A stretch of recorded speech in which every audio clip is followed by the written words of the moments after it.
कभी अगर हमारी नींद 2-3 घंटे होती है तो दूसरे दिन कितना हम रेस्टलेस फील करते हैं ना। इतना इरिटेट हो जाते हैं, ऐसा लगता है कब हम हमारी नींद कंप्लीट करते हैं। तो सोचो, जो न्यू मॉमी जिनकी डिलीवरी अभी भी हुई है, उनका यही स्लीपिंग पैटर्न 2-3 दिन के लिए नहीं तो 7-8 महीने के लिए यही होता है, और कभी कभी तो 1 साल के लिए यही रहता है। तो उनकी फिजिकल कंडीशन कैसी होती होगी। और जो इंसान फिजिकली वीक होता है वो धीरे धीरे मेंटली भी वीक होना स्टार्ट हो जाता है, और यही कंडीशन उसे डिप्रेशन की ओर ले जाती है, जिसे आफ्टर डिलीवरी हम पोस्टपार्टम डिप्रेशन बोलते हैं।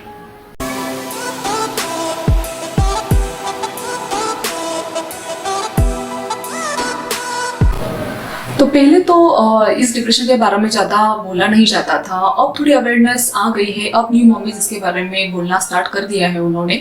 तो पहले के ज़माने की जो न्यू मॉमीज थी तो वो बोला करती है अभी कि हमने तो हमारे ज़माने में 4-4, 5-5 बच्चों को जन्म दिया था, तो हमें तो कोई ऐसी डिप्रेशन नहीं हुई थी। तो आज के जो न्यू मॉमीज है, एक ही बच्चे के बाद क्यों डिप्रेशन में चली जाती है। तो यस, उनके ज़माने की मतलब उनका जनरेशन और आज का जनरेशन में बहुत ही ज़्यादा फ़र्क है। फ़र्क इसलिए क्योंकि उस टाइम की जो फैमिलीज थी वो जॉइंट फैमिलीज थी, तो हेल्पिंग हैंड बहुत ही थे, क्योंकि जिसके कारण जो बच्चे थे उनको पैम्पर करने के लिए, केयरिंग करने के लिए पेरेंट्स के अलावा भी और भी फैमिली मेंबर्स हुआ करते थे, जिसके कारण पेरेंट्स को समझ में भी नहीं आता था कि उनके बच्चे कब बड़े हो रहे हैं। तो आज की जनरेशन की जो फैमिलीज हैं वो ज़्यादातर न्यूक्लियर फैमिलीज है, मतलब पेरेंट्स के अलावा और कोई फैमिली मेंबर होता नहीं है जो बच्चों को देखभाल कर सके, बच्चों को देख सके, जिसके कारण हम फिजिकली और मेंटली थोड़ा वीक फील करते हैं। जो सेकंड रीज़न है वो ये है कि जो उस टाइम की जो मॉमीज थी वो फिजिकली ज़्यादा स्ट्रॉन्ग थी एज कम्पेयर टू आज की जनरेशन की मॉमीज। मतलब ऐसा नहीं है कि आज की जनरेशन की मॉमीज वीक है, बट जो वर्किंग आवर्स है, मतलब वर्किंग स्टाइल है, उसमें सिटिंग आवर्स हमारे ज़्यादा है, जिसके कारण हम एक्टिव कम है कंपेरेटिवली। सो और भी क्या क्या रीज़न हो सकते हैं जिसके कारण जो न्यू मॉमीज है वो फिजिकली और मेंटली वीक होती चली जा रही है। तो फर्स्ट तो मेडिकली रीज़न ही होता है, जो एस्ट्रोजन और प्रोजेस्टेरोन हार्मोन जो प्रेगनेंसी में हमारे उनके लेवल जो हाई होती है वो आफ्टर डिलीवरी सडनली कम आ जाती है, मतलब नॉर्मल लेवल पे आ जाती है, जिसके कारण हमारे मूड स्विंग ज़्यादा होना स्टार्ट हो जाता है। उसके बाद नींद, मतलब न्यू बॉर्न बेबी और नींद उनका बहुत ही गहरा रिलेशन है, मतलब हमारी नींद पूरी तरह से डिस्टर्ब हो जाती है, इसका कारण हम फिजिकली हम डैमेज होना स्टार्ट हो जाता है। नेक्स्ट है कि हम प्रेगनेंसी में इतना ज़्यादा हेल्दी डाइट खाते हैं बेबी के लिए, इतना खुद का ख्याल रखते हैं, सप्लीमेंट लेते हैं, जिसके कारण हमारे हेयर स्किन बहुत ही अच्छे कंडीशन में होते हैं, ग्लो आता है। बट आफ्टर डिलीवरी हमारा कॉन्सेंट्रेशन पूरा शिफ्ट हो जाता है बेबी की तरफ, तो हम हमारे मतलब प्रायोरिटी चेंज कर देते हैं, हम हमारा ध्यान ही रखना भूल जाते हैं, ना हमें टाइम मिलता है। तो न्यूट्रिशियस खाना तो फिर भूल ही जाओ, जिसके कारण हेयर फॉल भी हमारा बढ़ता है, स्किन का टेक्सचर भी खराब होने लगता है, और बहुत सारी मॉमीज में स्ट्रेच मार्क्स भी बढ़ते हैं, जिसके कारण जो हमारे कॉन्फिडेंस होता है वो कहीं ना कहीं कम हो जाता है। जो next one of the cause हो सकता है वो है कि हमारा जो सोशली हम डिस्कनेक्ट हो जाते हैं, क्योंकि हम 24 आवर्स इतने ऑक्यूपाइड हो जाते हैं बेबी में, तो ऐसा होता है कि हमें हेलो हाई करने के लिए भी टाइम नहीं मिलता, और मिल भी गया तो हम मूड नहीं हमारा होता, हम उसे फील नहीं करते कि अब थोड़ा टाइम मिल गया है तो चलो रिलैक्स कर लेते हैं, मोबाइल हाथ लेने का मन भी नहीं होता। तो इसलिए हम आइसोलेट हो जाते हैं, हम फ्रेंड के साथ दूर हो जाते हैं, सोशली हम टोटली डिस्कनेक्ट हो जाते हैं।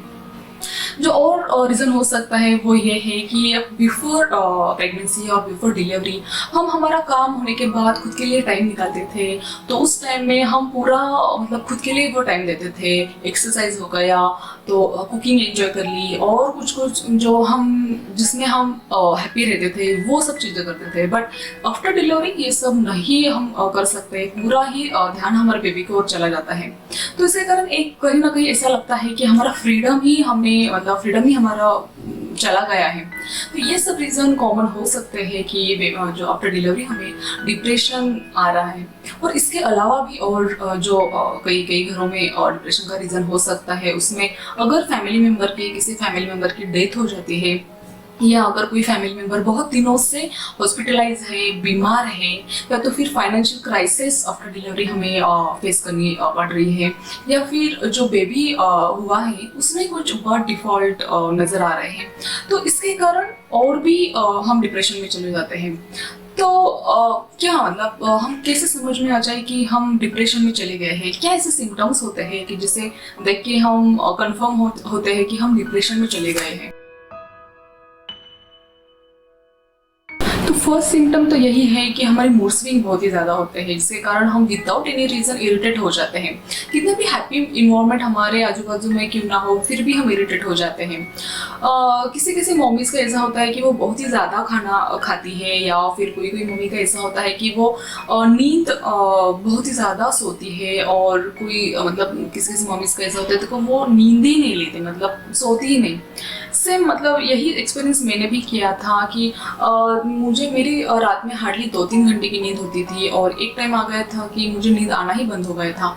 तो जब 24 आवर्स में एक घंटा भी मतलब मुझे नींद नहीं आती थी, तो जिसके कारण मेरा जो फेस का जो राइट साइड था वो पूरा नर्व पेन मुझे स्टार्ट हो गया था। जो हेड, एयर और जॉ लाइन का जो नर्व होते हैं, पूरी राइट साइड मेरी पेन होना स्टार्ट हो गई थी। तो ऐसे सिमिलर प्रॉब्लम बहुत ही लेडीज फेस करती होगी।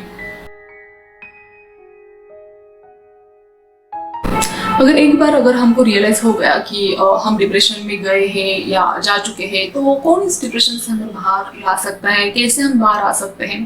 तो यस, आप ही हैं जो खुद को आप इस सिचुएशन से, इस डिप्रेशन से आप खुद को बाहर ला सकते हो।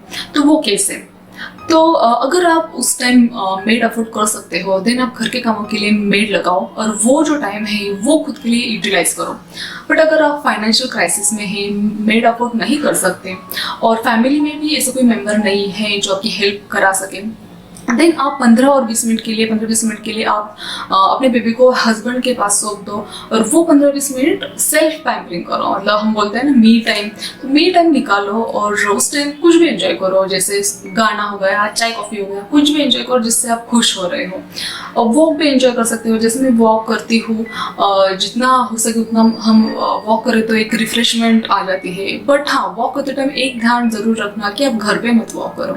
अगर आप घर पे वॉक करते हो तो वही एनवायरनमेंट, वही थॉट प्रोसेस हमारी कंटिन्यू हो जाती है। तो अगर गार्डन है देन बेस्ट है, आप गार्डन में वॉक करो, नहीं तो फिर टेरेस पे जाओ, टेरेस पे वॉक करो। क्योंकि बाहर का जो एनवायरनमेंट होता है, जिसे हम खुला आसमान बोलते हैं, अगर खुले आसमान में हम वॉक करते हैं तो एक 15 मिनट का भी वॉक रिफ्रेशमेंट देके जाता है। अगर वॉक नहीं कर सकते देन एक्सरसाइज करो, अच्छा फूड खाओ, जितना हो सके उतना हेल्दी फूड खाओ, क्योंकि हेल्दी फूड और एक्सरसाइज जो है वो ना ही सिर्फ फिजिकली बट मेंटली हमारी हेल्थ है वो रिकवर करने में हेल्पफुल होता है। अगर हो सके तो 5-10 मिनट के लिए भी किसी से बात करो, हस्बैंड से शेयरिंग करो, जो भी आपकी फीलिंग्स है वो हस्बैंड के साथ शेयर करते हो तो भी आपको बहुत अच्छा फील होगा। तो ये सारी बातें भी अगर मैनेज नहीं हो रही है, कुछ वे आउट नहीं निकल रहा है, तो वर्स्ट केस में आप साइकोलॉजिस्ट के पास जाओ। तो ये बहुत ही रेयर केस में होता है कि साइकोलॉजिस्ट के पास जाने की नौबत आती है। तो बट इसका मतलब ये नहीं है कि हम पागल हैं, बिल्कुल भी नहीं। अगर उस सिचुएशन में कोई हम वे आउट नहीं निकल रहा है, कोई ऐसा इंसान नहीं है कि जो हमें कंसल्ट कर सके, अगर कोई थॉट प्रोसेस पे अगर हम स्टक हो गए हैं, तो उससे बाहर निकलने के लिए हम साइकोलॉजिस्ट की हेल्प जरूर ले सकते हैं। अगर इनमें से कोई भी चीज़ पॉसिबल नहीं हो रही है, आपकी एक्सपेक्टेशन के अकॉर्डिंग आपको हेल्प नहीं मिल रही है, तो एक्सपेक्ट मत करो। जितना आप एक्सपेक्ट करोगे उतनी ज़्यादा आप डिप्रेशन में चले जाओगे। सो आप ही हो जो आपको खुद को ही समझाना पड़ेगा कि ये एक फेज़ है जो आज और कल में तो ख़त्म हो ही जाएगी। सो जैसे हम गुड डेज एक्सपेक्ट करते हैं, वैसे बैड डेज को भी हमें कॉन्फिडेंटली हैंडल करना आना चाहिए। क्योंकि ऐसा नहीं है कि बेबी बॉर्न हुआ है, हमारे पास बेबी है तो हम इसको बैड डेज कैसे बोल सकते हैं? इससे बैड डेज नहीं बोल सकते, ये तो ब्लेसिंग है। बट जिसके कारण हमें फिजिकल और मेंटली हेल्थ हमारी खराब हो रही है, वो हमें बैड फील करने का बैड फील करा रहा है। सो ये एक ना एक दिन खत्म हो जाएगा। डोंट वरी मम्मी, ये टाइम भी निकल जाएगा and you will be back to pavilion with best version of your self and blessing in your hand. So mummies, जो मेरे एक्सपीरियंस है अगर उसे शेयर करके या थोड़ी बहुत जो इन्फॉर्मेशन मैंने दी है, इससे अगर आपके चेहरे पर थोड़ी भी स्माइल आ गई हो, देन ये मेरे लिए बहुत मैटर करेगी। सो अगर आप डिप्रेशन में चली गई हो तो जल्दी से जल्दी वापस आ जाओ। So don't forget, like, share, subscribe our channel being mom. Take care.